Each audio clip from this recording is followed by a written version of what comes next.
रोज भेळ खायची गाड्यामध्ये, ठीक आहे, तुला देते भेळ खायला, पण भेळ खाल्ल्यानंतर काय होतं, अति खाल्लं तर काय होतं, किंवा अमुक एखादी गोष्ट केली तर त्याचा काय दुष्परिणाम होतो, हे सांगून आपण त्याची ती डिमांड पूर्ण करतो. हा एक तिसरा प्रकारचा माल.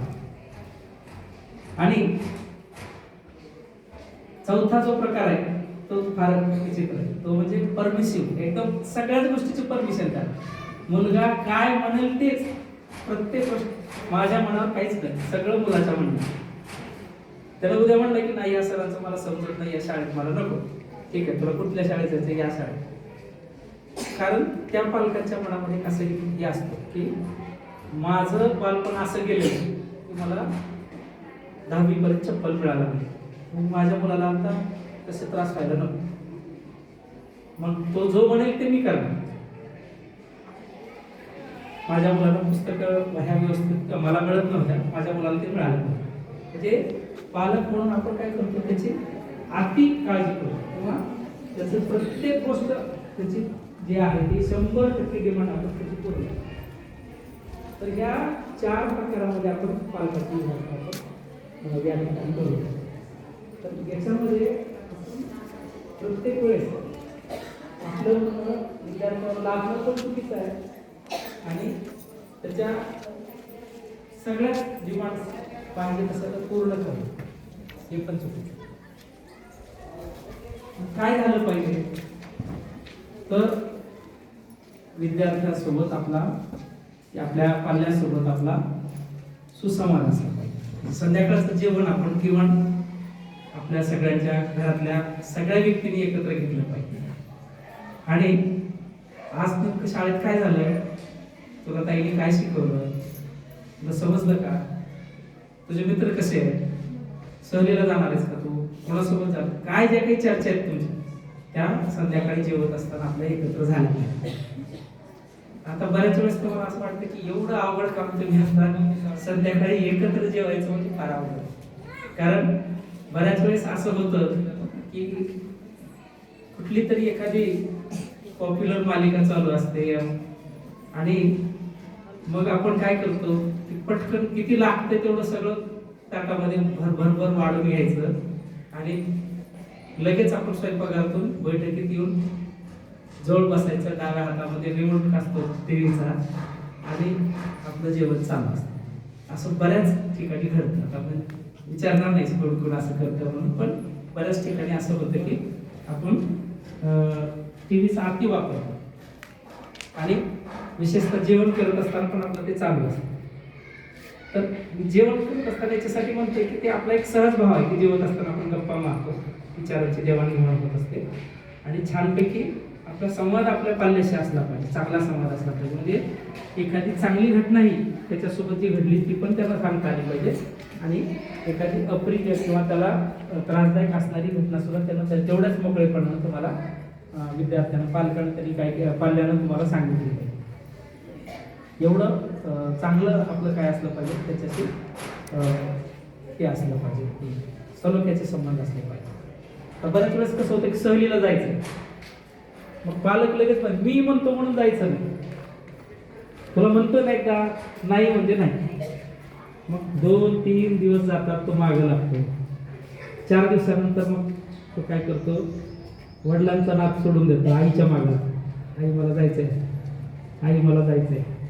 आणि मग आई काय करते, एक शेवटचं अस्त्र काढते बाहेर, तुमचं हे सगळं असंच चाललेलं असतं, माझं आयुष्य सगळं असंच गेलं, तुम्ही आतापर्यंत काय केलं, लेकराला तरी किंवा जाऊ द्या. आणि मग ते असं 2दा 4दा 5दा थोडं टॉर्चर केल्यासारखं करून मग शेवटी बाप काय, वडील काय म्हणतात, ठीक आहे जा, तुला जायचंय ना, जा, देतो परवानगी. आणि मग 4-5 दिवसानंतर आपण त्याला परवानगी देतो.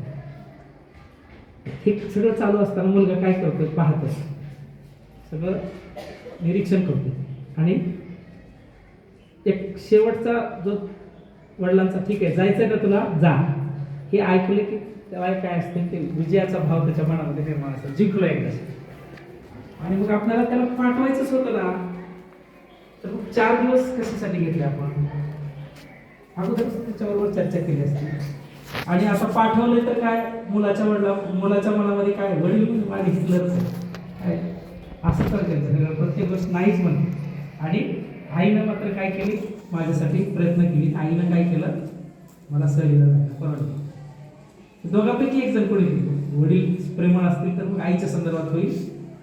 आई म्हणजे दोघांपैकी कोणीतरी एक जण त्या ठिकाणी त्या पाल्याच्या मनामध्ये असं निगेटिव्ह विचार त्याच्यामध्ये झाला. असं न होता आपण सगळ्यांनी एकत्र बसून ठरवू, सहलीला गेलं तर काय होईल, नाही गेलं तर काय होईल, आपल्याला या वर्षीच्या ऐवजी पुढच्या वर्षी जाऊयात का, हे असं जर आपण विचार करून एखादी गोष्ट ठरवून, एक उदाहरण म्हणून सांगितलं सहली, असं प्रत्येक गोष्टीमध्ये निर्णयामध्ये सहभागी करून घेण्याची आपली सवय असली पाहिजे. प्रत्येक गोष्टीच्या अनुषंगाने काही नाही. तुम्हाला आता ह्या भिंतीला घर बांधलंय, त्याला कोणता रंग द्यायचा आहे हे तुमचं निश्चित आहे, ठरलंय अगोदर.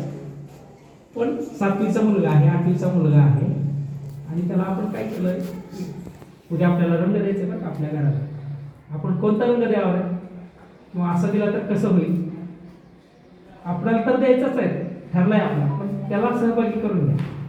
आणि याच्यामुळे काय होईल की माझं आपल्या घरामध्ये ऐकलं जातं, मला पण महत्त्व आहे, हे त्याच्या मनामध्ये काय होत असतं, रुजत असतं. आणि ती एक जी भावना असते ती आपल्या सगळ्यांना काय करत असते, भावनिक एकत्र आणण्यासाठी किंवा घट्ट आपलं नातं जोडून राहण्यासाठी ते महत्त्वाचं असतं. आणि असं संवाद आपल्या पाल्यामध्ये आणि आपल्यामध्ये नेहमी असला पाहिजे. आणखीन एक सगळ्यात महत्त्वाची गोष्ट आहे ती म्हणजे मुलांना वेळ द्या. सगळ्यात महत्त्वाचं मुलांना वेळ द्या.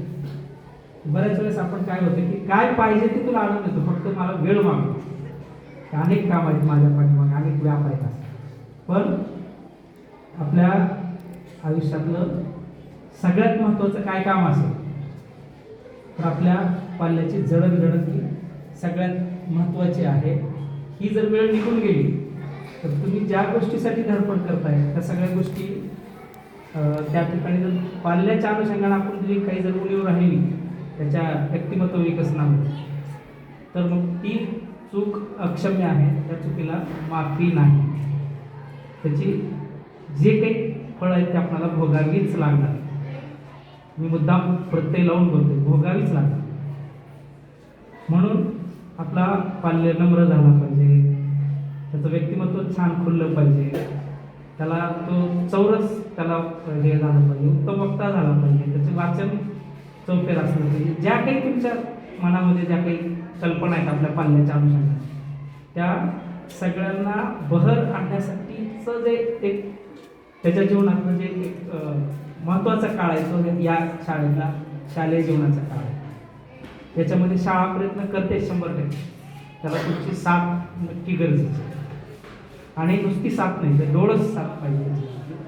छान छान गोष्टी करत असताना तुम्ही त्याला सकारात्मक प्रतिसाद पण दिला पाहिजे आणि तुमच्या मनामध्ये ज्या काही छान कल्पना असतील तर त्या मॅडमला सांगितलं पाहिजे, असं झालं तर आणखी छान आहे, किंवा हा उपक्रम आणखी राबवूयात का, आम्ही एखाद्या शाळेला काही मदत करूयात का.